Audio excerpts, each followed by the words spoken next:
Hi there, I'm Moone from Mo1 Drama, and this is Moone Interviews.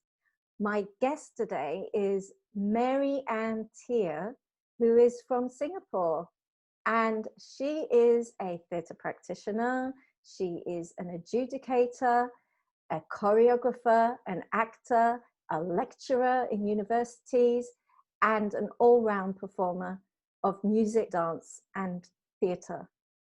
Hello, Mary Ann. How are you? Hello, Moon.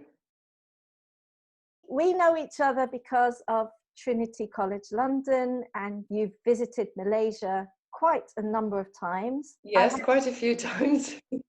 I have had the benefit of being your student for my licentiate in Trinity College London in teaching. So I have benefited so much from your expertise, your knowledge, and your guidance. How long have you been working with Trinity College London? Since 2004.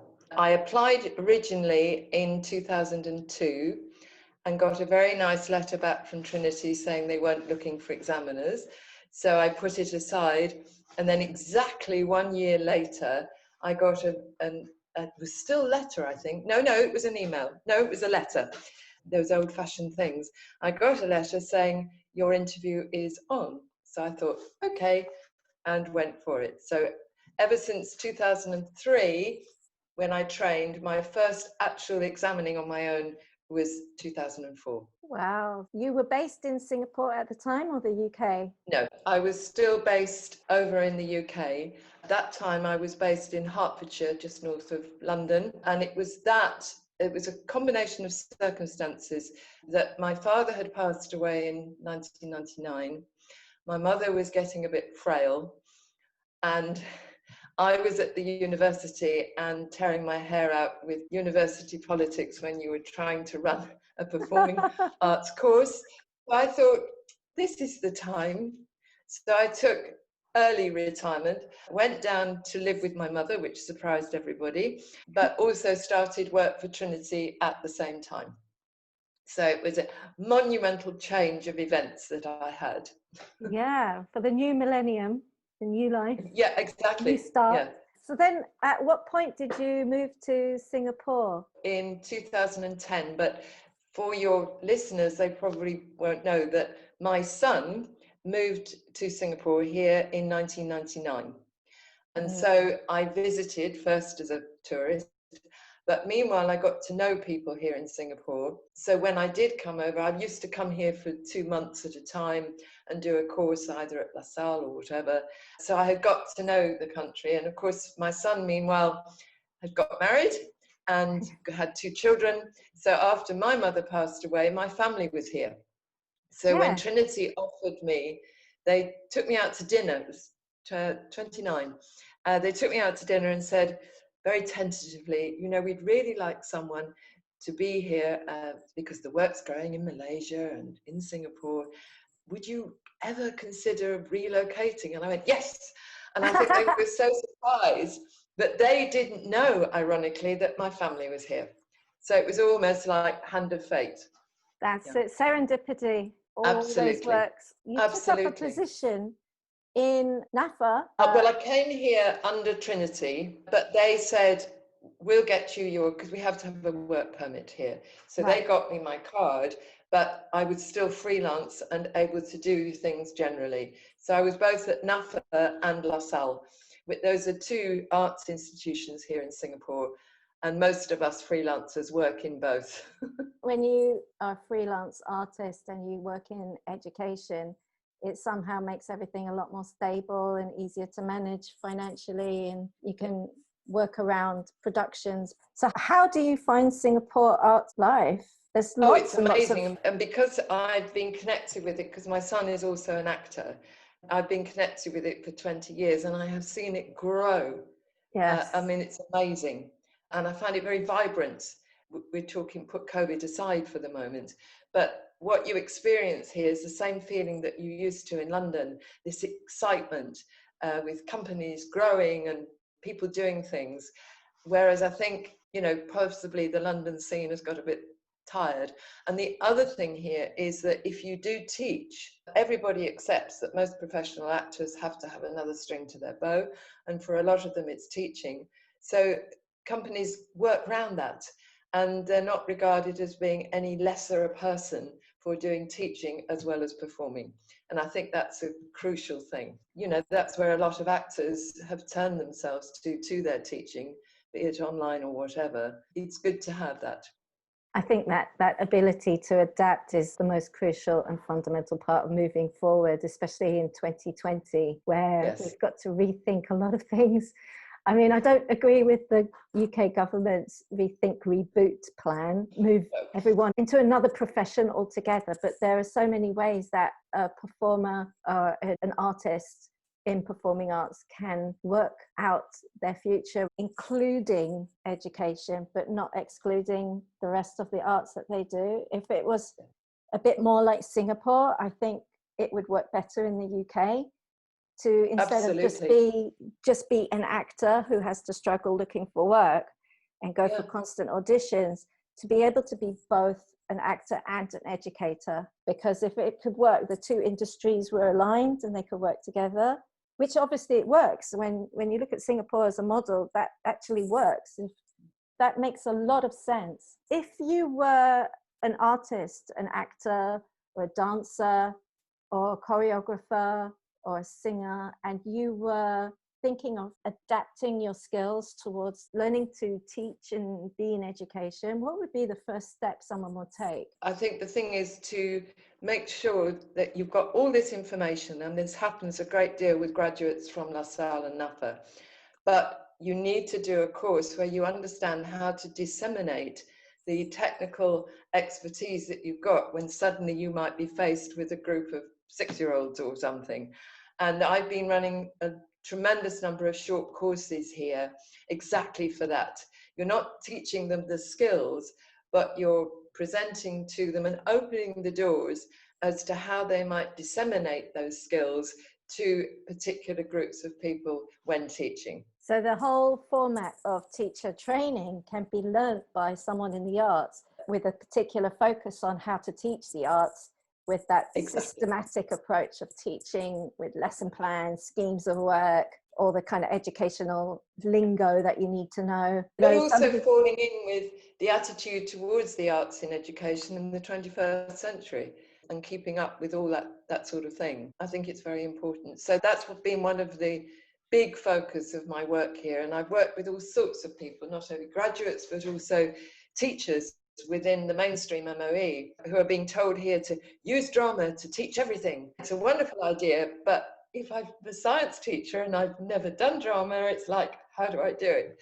So I've done a tremendous number of short courses, and they're wonderful because you learn so much from the people who are on the courses. So it's very much a two-way thing. A conventional teacher of an academic subject like science or maths could benefit hugely from the ability to think outside the box, being creative in the lesson, use role play perhaps, get everybody active learning, and not necessarily sitting at the desk. Not to say that maths teachers and science teachers don't do that, but there is a trend to just leave things as they are in the status quo and not think anywhere else.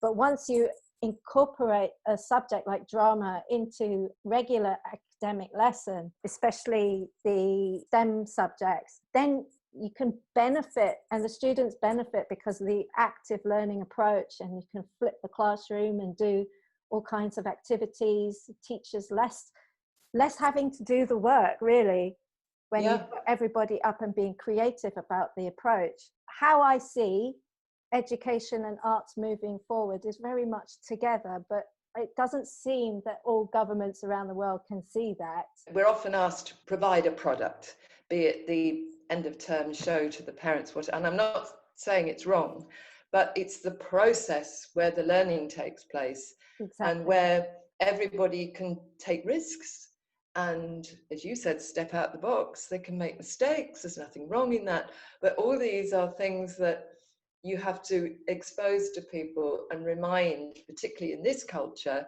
that this is all okay to happen in the classroom. So although the product is very admirable, it is the process where the learning takes place. That's right. And it's where all the thinking gets done as well. Group activities, thinking, you know, like the brainstorming part. Not everything is going to be included in the end product, but the process of getting to that end product has so much to offer in terms of learning and the modern skills that companies are asking for, the soft skills, how to work in teams, how to communicate. I think your Singaporean government and the Ministry of Education is on the right track, but not every government has that approach. If you were going to give advice to Ministry of Educations all around the world about how beneficial drama is in schools and in learning in general, what would you say to them? I think I'd start by saying just what we've just been talking about, which is the fact that although we have a product to produce, often the learning takes place within the process of getting to the product. And I would also, I think, if I was talking to those sort of people, I would say that we're not trying to say that science and maths means nothing. We're saying that can you bring up the arts and drama in line with science and maths so that we develop both sides of the brain of these children. And also, if you look at what drama does and you look at most Ministry of Education websites across the world, what they want their citizens of the 21st century to be, we are ticking every box. Teamwork, problem solving, confidence, ability to be able to present in front of others. And these are all things that we've been doing in drama for a long time.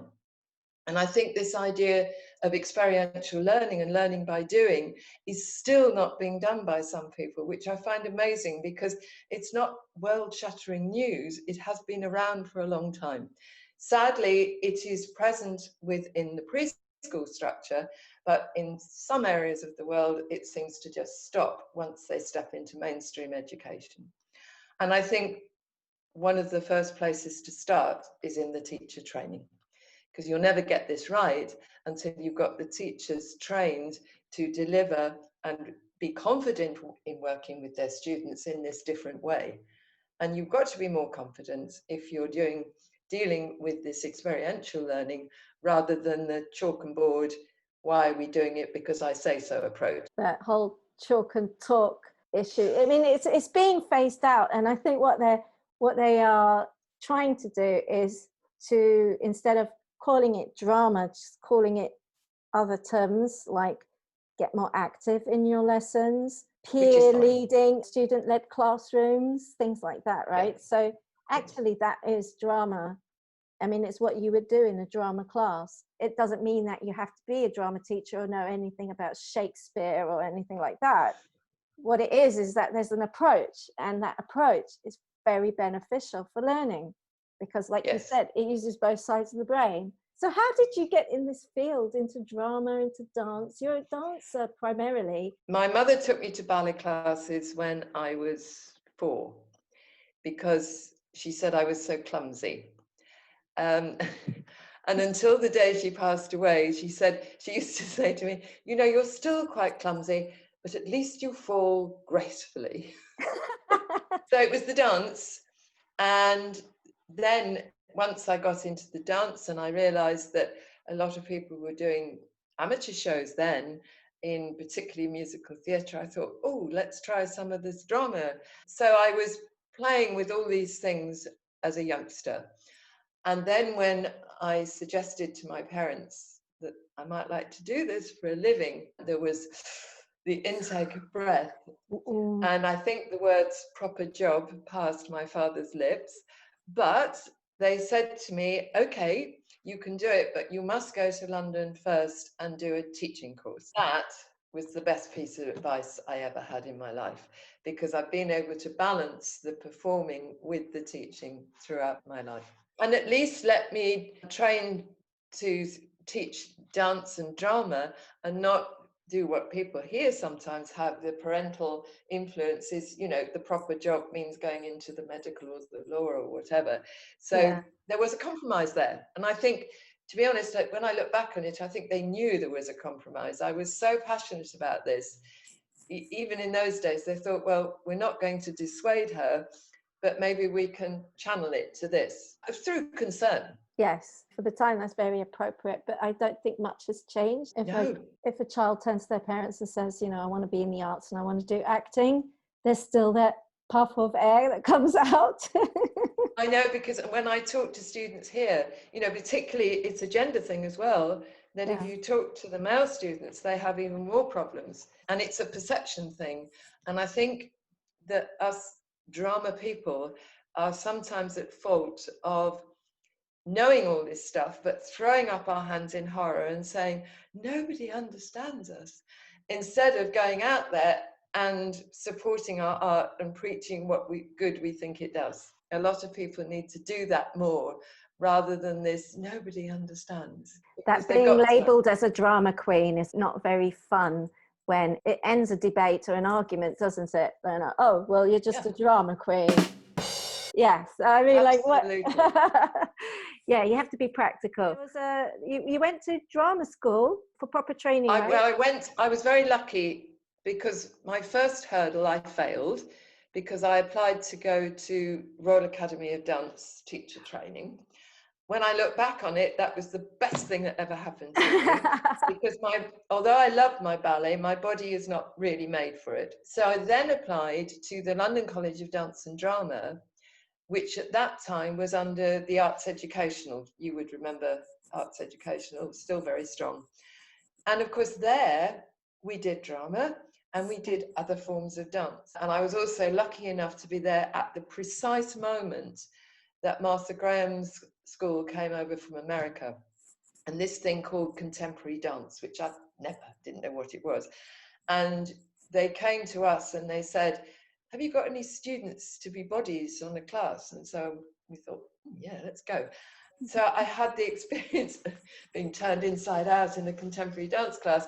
And I was so lucky to be there at that time. And then I realized that there was so much more to all of this. So I think from that moment, my whole approach has been a holistic approach to the arts. That it's not dance and drama and this, but you might have specialisms, but there is an overarching holistic approach to the arts. Yes, incorporating a full body, mind, spirit experience, which is so satisfying when you're doing it.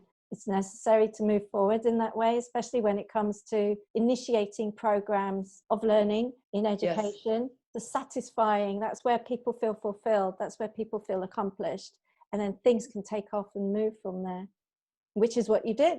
You went into musical theatre, choreography. But after I'd done that training, then because I had some very good drama teachers, and then I actually took my drama diploma extra once I'd finished with that. I then began to balance the two out, because I could see that it was part of this bigger pattern of things. And musical theatre always appealed to me, yes. You've been in a lot of shows. The Wizard of Oz.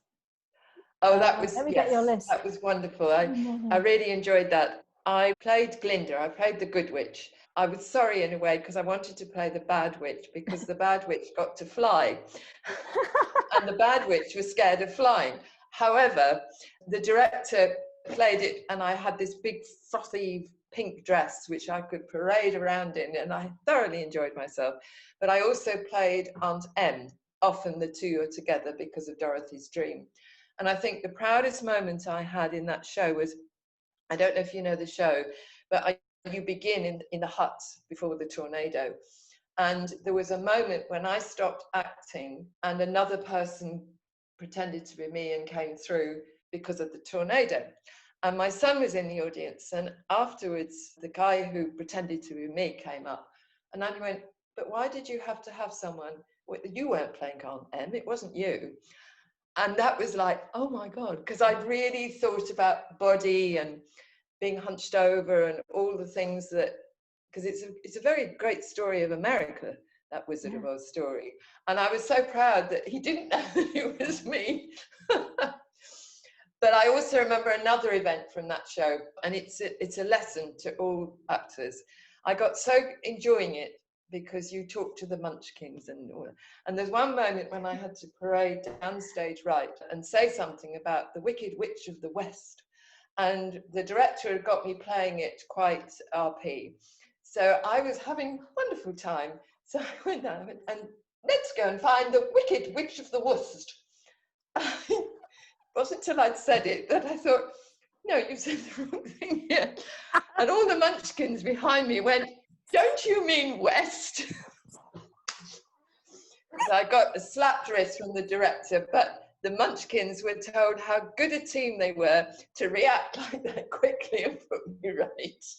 But it was great fun to do, great fun to do. And as I say, when you go into that story, I hadn't realised as a youngster, it's a very, it tells you about the political, and when you look at America now, you know, there are still the scarecrows and the Tin Man and the oh my gosh, there are the lions in the White House.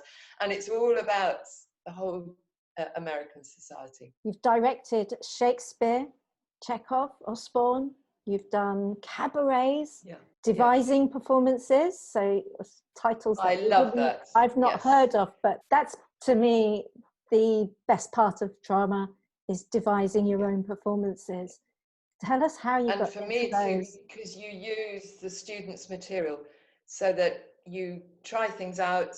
They don't realise that they're actually choreographing their own material, and then you play as a sculpture and putting it all together. I absolutely love doing that. It becomes the theme of my life. Like every day is devised, every month, every year, it becomes some sort of devising. How am I going to work this? And I think particularly now, mid-COVID, we are devising even more than we would in normal times, aren't we? If there's one thing that's going to utilise all of your brain, I think it's that, devising theatre, for sure. And then it teaches you how to devise your life. People who don't know about our profession, again, I think it's up to us to explain this, because there is a concept out there still that the drama teacher walks into the room and flings her scarf around her neck and says, okay, darlings, get into groups and make something. And of course, we don't do it like that. We create a structure, and then we give freedom within that structure. And the more experience, then the more freedom we give. And I think we need to make that clear. This is the way that it's done. And it's also, I often say to young teachers of drama, that your principal might walk past, because they often have the glass in the door, and look in and go, oh my goodness, it's chaos in that class. And I keep saying chaos is good. And creation is not just making something up. It's, as you said, creating from a structure and from this imagination.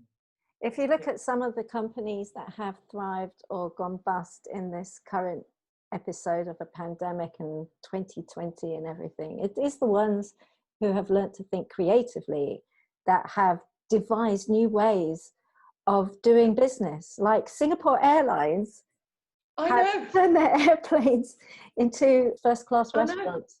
So everyone in airplanes. They're booked out, they're sold out.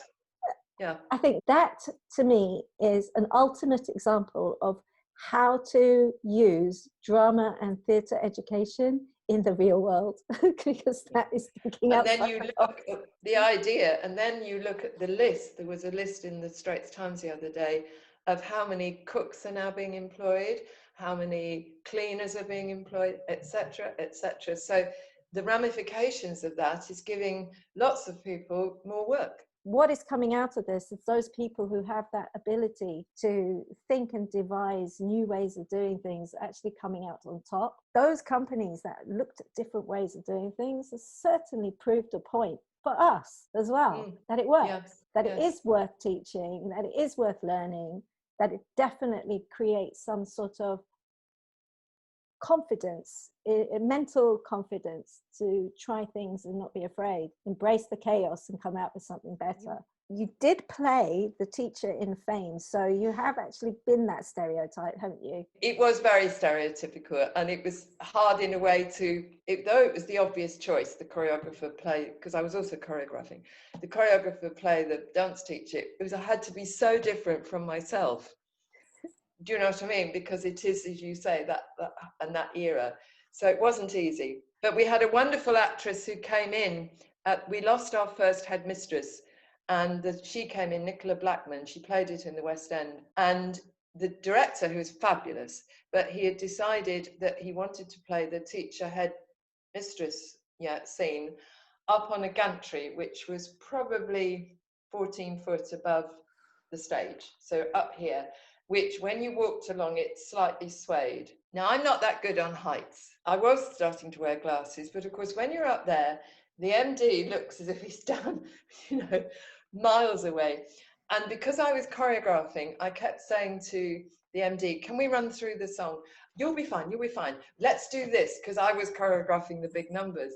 So it was very, very scary. And the first pre-show, the pre-dress, was all my students in the audience where I was. So I had to climb that step. Knowing I'm going on stage with Nicola Blackman, who played it in the West End, and there's me feeling I know. I was terrified. I got through it and I did it. And Nicola, I only mention her, not to name drop, but to, she was a name and she still is. But she was so supportive. She was absolutely wonderful. And that makes a difference, to work with these lovely people who are going to be supportive. And I've met so many people. And I'm still, because of social media, really, to be honest, I'm still in touch with so many of them and so many ex-students. That's wonderful. Isn't that nice that we can have we can be on the other side of the world from where we came from, because we both are. Exactly. And yet we can still be part of a community of people who are there and still engage with their activities, even if it's remotely. It's very, very nice. I'm so thankful that we can do that and do things like this. Like, I can't go to Singapore and you can't come to Malaysia at present, but we're only hours away from each other, but we can't do it. Otherwise, I'd have been in Singapore this past year for your Singapore Performing Arts Festival. Tell us how that came about. When I started examining, I had a tour in Hong Kong. Speech and drama is very big in Hong Kong. And they have this amazing festival every year. And it's been going for, let me get this right, 73 years. And wow. It is vast, it is huge. And I was asked to go there and adjudicate, which I did. I mean, you have a month in Hong Kong, and there's probably, for the English one, there's probably, I think, 25 adjudicators who are working 6 days a week. It's huge. That's huge. So I got there, but then I found that there is this association called the British Federation of Festivals, which trains adjudicators. And two of the adjudicators there, who are very flamboyant ladies, lovely ladies, I was in a taxi going somewhere and they sat either side of me. It was obviously very contrived, and just both in my ears, like, you've got to join the federation, you've got to. So I got back and I did. I went up for the interview, and it's quite rigorous, and became an adjudicator. And so when I came to Singapore, my contact here said, we ought to start one in Singapore. So because I was trained as an adjudicator and I knew the Hong Kong model, so we started, and we're now done 10 festivals. I mean, we're never going to be as big as Hong Kong, because the clever thing that they did was got into the schools 73 years ago.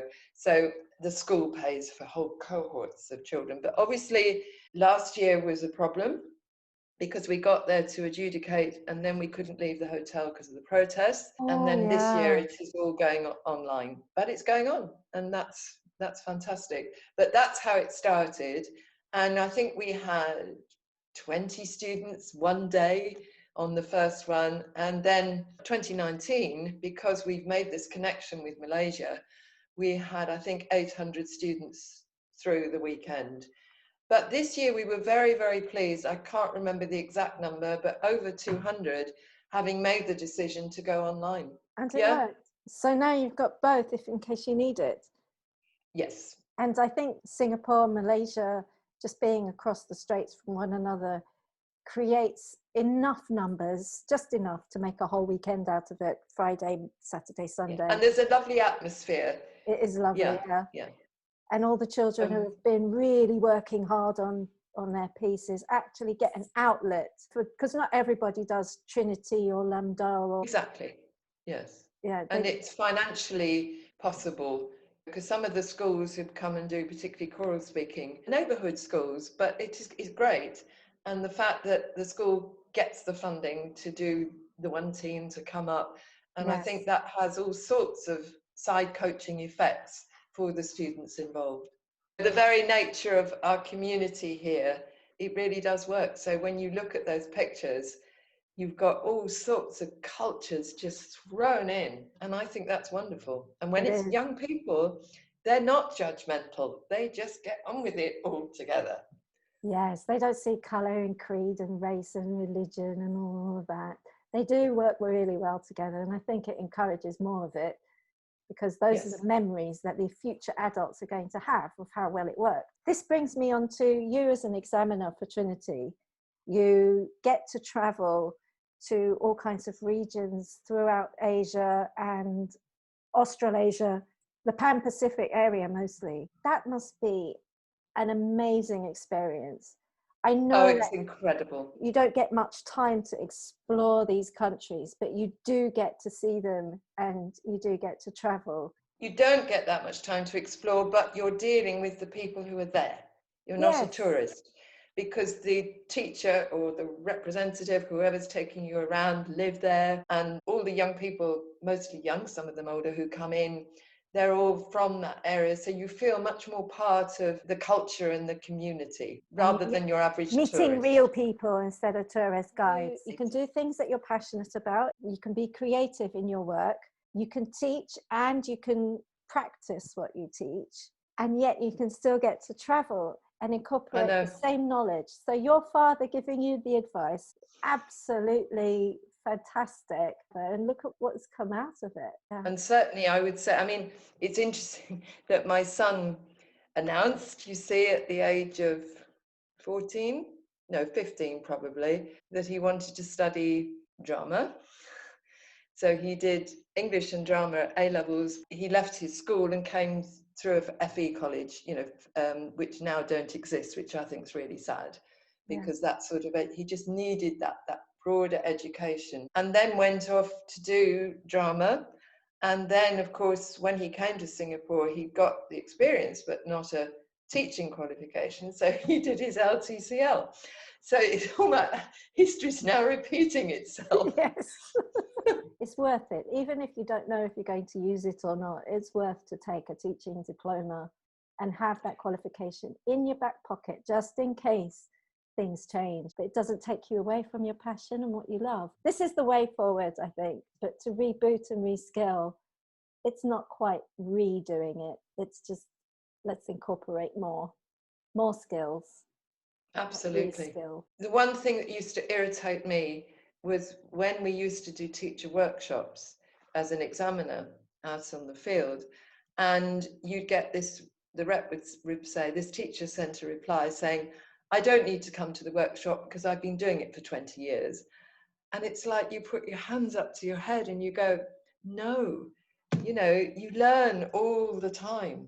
And absolutely. I take something away from every course and every class that I do. Absolutely, definitely. Okay, Marianne, thank you so much for joining me on Moone Interviews. It's been an absolute pleasure. If anybody wants to contact you, how would they be able to do that? Do you have any links online that people can... They can get me through my MS Works website in Singapore, or my own email if they want, or WhatsApp. I'm not on TikTok. Well, thank goodness for that.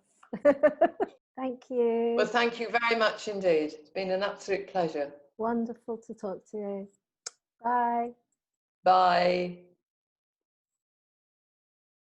Remember to like, share and subscribe to Moone Drama for the choicest, tastiest, most wholesome drama around.